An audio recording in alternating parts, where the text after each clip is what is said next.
Ayer seguíamos minuciosamente el procedimiento de allanamiento de varios inmuebles vinculados a Vladimir Cerrón, secretario general del Partido de Gobierno Perú Libre, y había dentro de la incautación mucha expectativa sobre lo que se podría encontrar. Recordemos que Vladimir Cerrón es presunto cabecilla de una banda criminal organizada, así lo califica la fiscalía, no lo dice la prensa, por si de repente los seguidores simpatizantes de ese partido político consideran que es la prensa la que pone los títulos.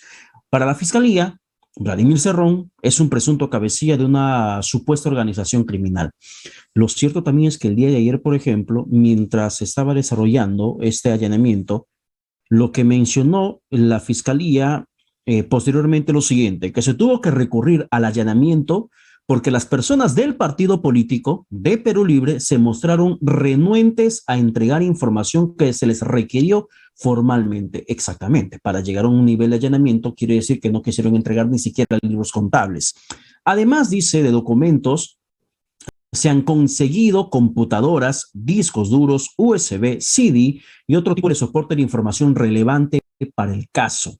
Es lo que sostiene el Ministerio Público y esto forma parte de la pesquisa que se está haciendo en torno a Vladimir Cerrón por presunto lavado de activos. Tiene 1.2 millones de soles que no ha podido justificar hasta el momento y él aseveró que se trata de sus ahorros. No sé cuánto habría que ganar en el Perú para tener ahorrado más de 1 millón de soles. Hay información relevante en esos inmuebles de Perú Libre y también el domicilio de Vladimir Cerrón y ahora va a permitir eso a la Fiscalía poder esclarecer los hechos sobre presunto lavado de activos dentro de esta aparente organización criminal. Pero Vladimir Cerrón, ya sabemos, se pronunció y él dijo desde el Perú profundo se encuentra casi como conmocionado, preocupado por lo que él llama una persecución política en su contra. Pero para Francisco Díaz Canseco, ¿realmente eso significa persecución política? Ahí lo tenemos en la comunicación en estos momentos vía Zoom. Francisco Díaz Canseco, ¿qué tal, maestro? Buenos días, bienvenido a Política y Poder. Buenos días, Pedro. Sí, muy grave lo que está ocurriendo. El abogado de Cerrón ha declarado que es un horror, creo que son sus palabras, que se esté criminalizando la política.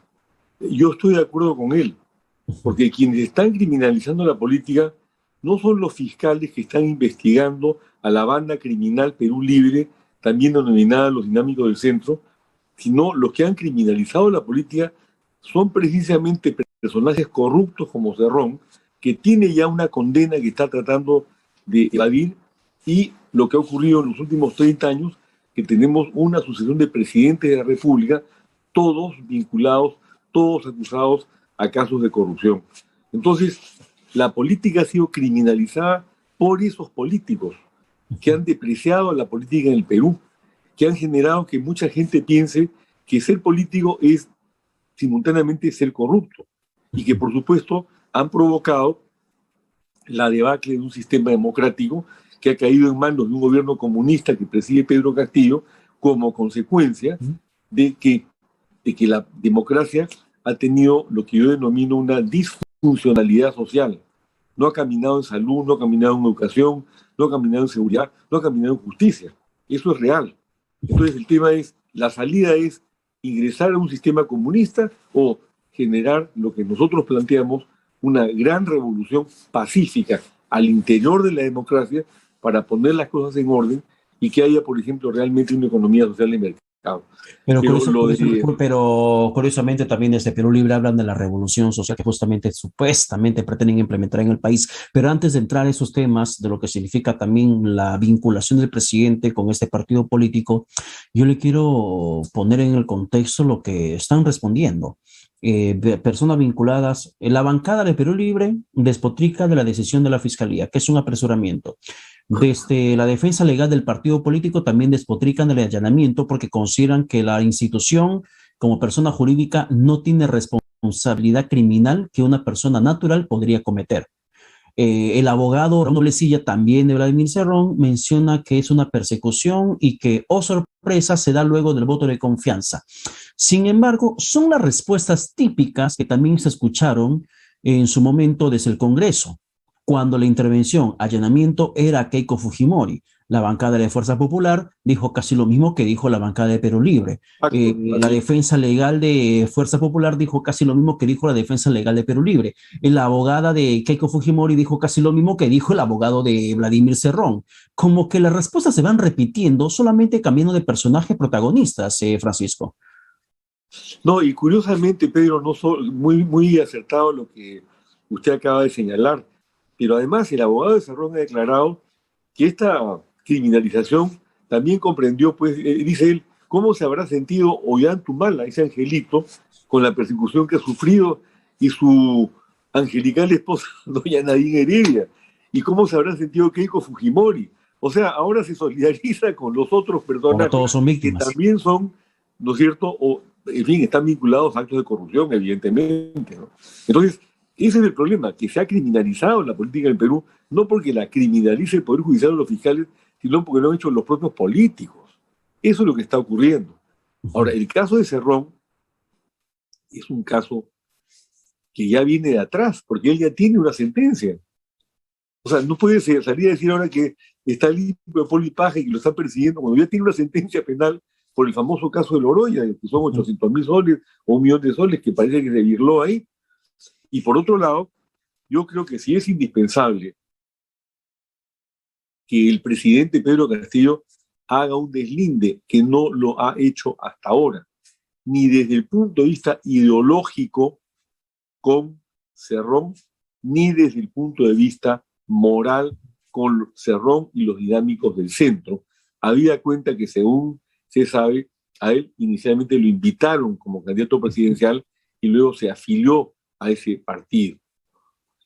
Y por otro lado, tampoco ha deslindado en la medida en que presentó al impresentable Guido Bellido como presidente de un gabinete en el cual yo encuentro que las únicas dos figuras rescatables son el doctor Aníbal Torres, que fue decano del Colegio de Abogados de Lima, y el canciller Oscar Maúl.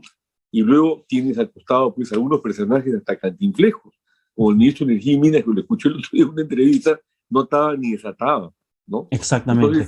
Entonces, Además que no tiene mayor experiencia dentro de su sector y él considera que el respaldo a los mineros artesanales es suficiente para que sea ministro de Estado. Sin embargo, dentro de esta situación que me lleva hasta el plan del presidente Pedro Castillo, el jefe de Estado no ha hecho suficiente deslinde cuando mencionó que, por ejemplo, en campaña, Vladimir Cerrón no iba a ser ni el portero de Palacio de Gobierno, que no lo íbamos a ver ni de portero.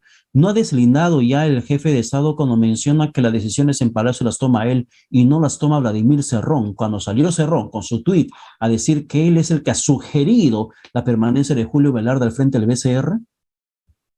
bueno, no ha deslindado, porque deslindar significaba librarse de la gente que está vinculada a Sendero Luminoso y de la partida de ineptos e incompetentes que han metido en el gabinete ministerial, y ahí se han quedado.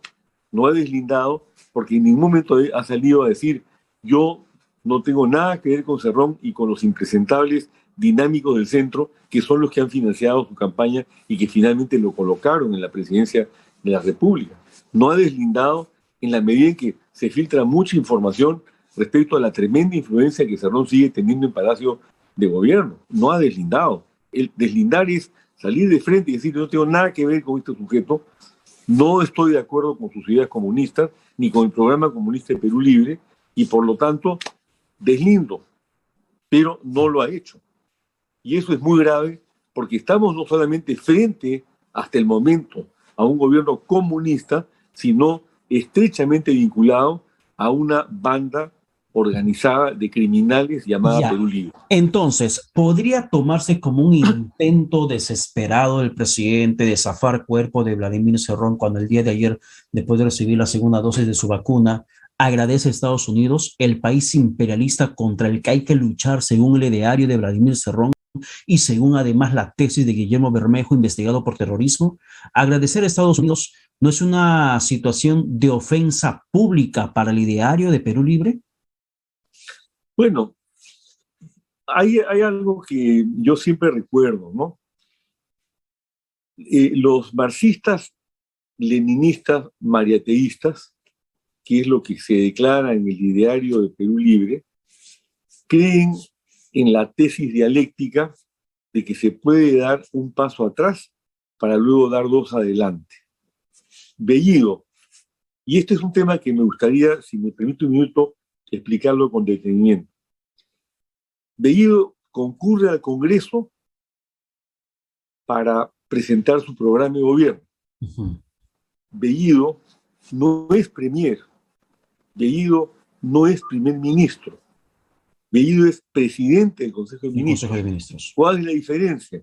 Que el premier o el primer ministro en una democracia parlamentaria son designados a través de lo que se llama el voto de investidura como premier o primer ministro para gobernar el país. Son los que gobiernan el país. El presidente del Consejo de Ministros es designado por el presidente de la República. O sea, todo lo que ha hecho Bellido ayer o anteayer ha sido aprobado por el presidente que lo ha nombrado a él. A él no lo nombra el Congreso. Por eso él no recibe un voto de investidura, él recibe un voto de confianza. Y dentro del contexto de ese voto de confianza, de un gaseoso mensaje, al final dijo algo muy claro, antes de que le dieran el voto, que la Constitución del 93 lo único que ha hecho es empobrecer al país y que ellos van a cambiar todo este sistema. Eso lo ha hecho Bellido ayer. O sea, confirmando las tesis originales de Perú Libre y las tesis originales de Pedro Castillo. Y lo lamentable es que le han dado el voto de confianza. ¿Por qué? Porque ya había adelantado ese partido mercantilista que maneja Acuña, se llama Alianza para el Progreso, algo por el estilo, y la gente de Acción Popular ya había adelantado que le iban a dar el voto de confianza. Y después de eso, suelta estratégicamente Bellido lo que no había dicho y se había ya mencionado que no se había referido a este tema durante su discurso, o sea, la Asamblea Constituyente y la nueva Constitución. Claro, o sea, claro, aunque no hubo una alusión directa a la Asamblea Constituyente ni el tema de proponer el proyecto de ley que incluso el presidente de la República había anunciado en su mensaje a la nación, no volvieron a tocar más el tema. Según el portal Sudaca, eso lo van a manejar a través de las firmas que están recolectando en estos momentos. Sin embargo, aunque no hubo esa referencia, sí hubo esa mención al final del tema de la Constitución del 93. Pero aún a pesar de eso, ¿cuán degradados políticamente estamos, Francisco, en estos momentos en el país, que los políticos son capaces de renunciar a sus principios con tal de mantener la supuesta estabilidad en el Perú? Lo que ocurre, Pedro, y usted lo sabe mejor que nadie desde hace muchos años, es que en general estos partidos no corresponden a lo que debe ser un partido político.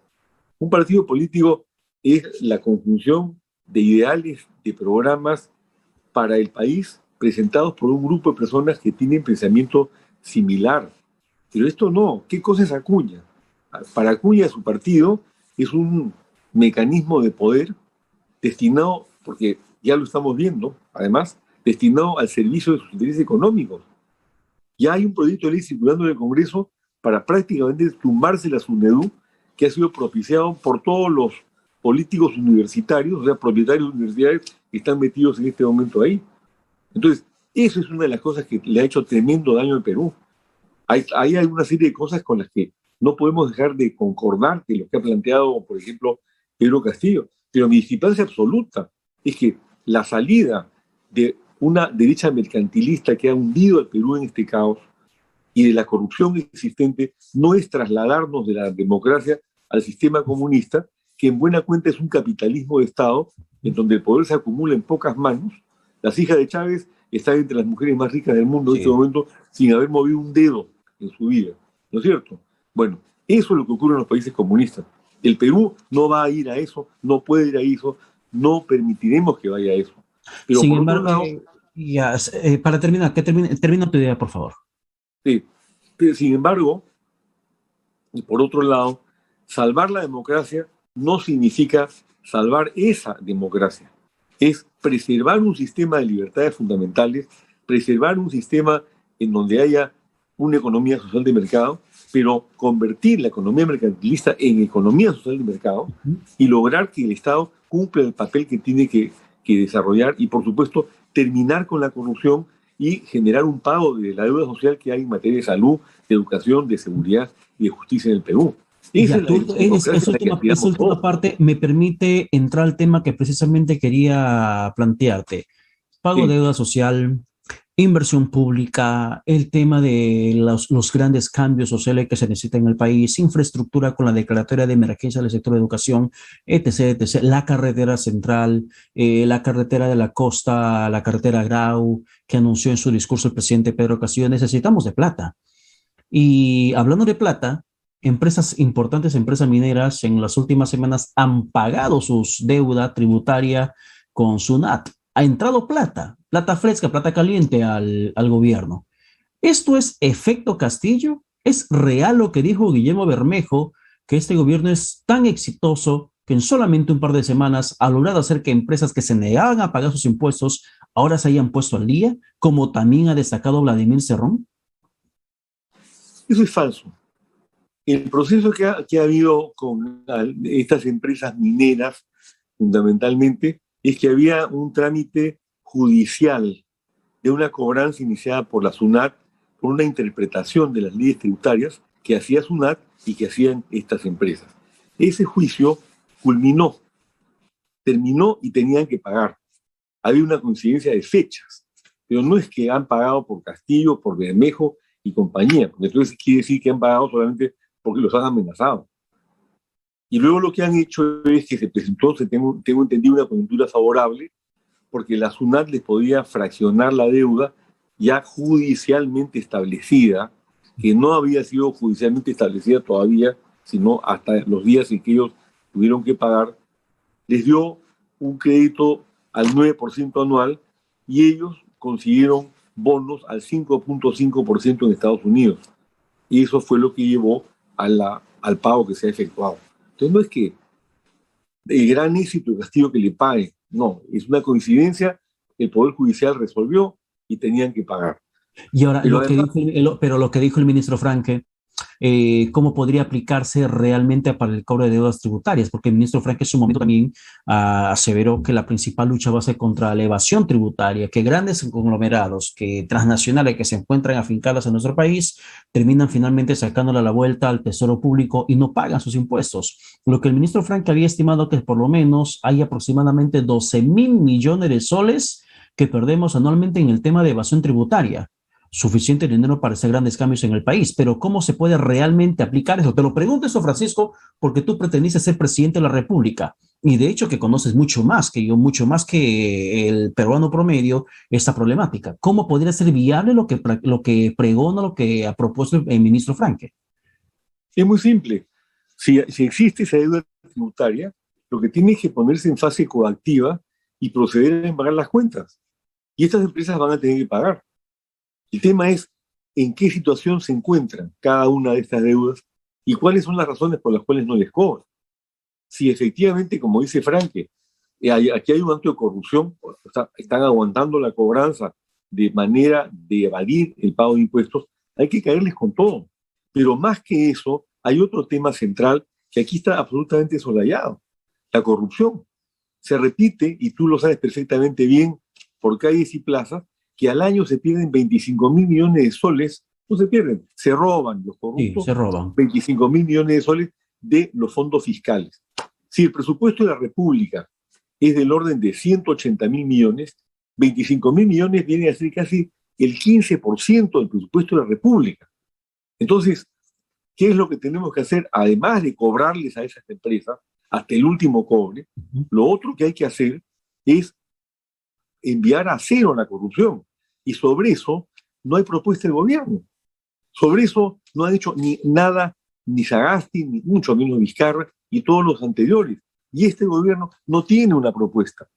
Nosotros hemos El día, propuesto sobre la materia. el día de ayer el presidente Castillo en Tacna mencionó, bueno, en su meeting, donde el presidente se transforma cuando está frente a sobre un estrado, termina teniendo una imposición completamente distinta a la que cuando se encuentra frente a un auditorio de autoridades o de la prensa. El presidente Castillo ha dicho que le dijo a la gente que si conocen algún acto de corrupción, que lo denuncien. ¿Hasta qué punto eso termina siendo una perorata simple de un jefe de Estado o siendo una conminación directa a la población de sumarse a la lucha contra la corrupción? Es una perorata simple, porque se requiere algún mecanismo que funcione. Los peruanos no tienen mucha vocación de denunciar porque tienen temor de hacerlo. Porque ante quién denuncian, ante autoridades corruptas que están metidas en el asunto y saben que su denuncia no va a llevar a ninguna parte. Por eso nosotros hemos planteado la necesidad de crear un organismo autónomo denominado Consejo Nacional de Moral Pública para que actúe como una suerte de control externo de los sistemas de control interno de las SOCMAS, del Poder Judicial, de la Fiscalía, de la Contraloría, etcétera, y proceda a actuar con determinación para sacar a los corruptos, votar a los corruptos del Estado peruano. Mientras los corruptos manejen el Estado peruano, va a continuar el status quo, porque por más normas que se den anticorrupción, no a nadie se le puede ocurrir que los mismos corruptos van a implementar esas normas para que los voten. Entonces, lo que está haciendo, lo que sigue haciendo Castillo, en mi modesta opinión, es pura demagogia. Señores, denuncien. Claro, eso se viene diciendo hace años. ¿Ante quién denuncian? ¿Qué mecanismos funcionan cuando los propios corruptos están manejando? Hemos visto, por ejemplo, se elimina el Consejo Nacional de la Magistratura y se reemplaza por la Junta Nacional de Justicia.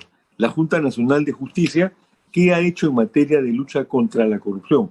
Absolutamente nada. No funciona para nada. Y está manejada por un grupo de caviares que, por supuesto, ya sabemos hacia dónde se manejan y cuáles son sus políticas y su alto grado de corrupción. Entonces, el tema central aquí es qué está proponiendo Castillo, el presidente Castillo, en materia de lucha contra la corrupción. ¿Cuáles son las medidas concretas? ¿Cuál es el cómo? Es muy fácil decir, terminemos con la corrupción. Pero en el tema de corrupción, más allá de decirle a la gente que denuncie si ven otra de corrupción que termina siendo una simple perorata, es tan simple como también, por ejemplo, cuando mencionó el discurso de la nación del plazo que le entregó a los criminales extranjeros en nuestro país, que tienen 72 horas para que abandonen el Perú, y hasta el momento siguen delinquiendo y ni uno solo se ha ido. ¿Eso cómo podría materializarse en la práctica, que realmente se luche contra esas bandas criminales? Bueno, es muy simple. En primer lugar, esa es una competencia directa del Ministerio del Interior, ¿no es cierto? Y específicamente de la Policía Nacional. En segundo lugar, se tiene que hacer, evidentemente, un censo, porque debe haber muchos venezolanos, estamos hablando de venezolanos concretamente, ¿no es cierto?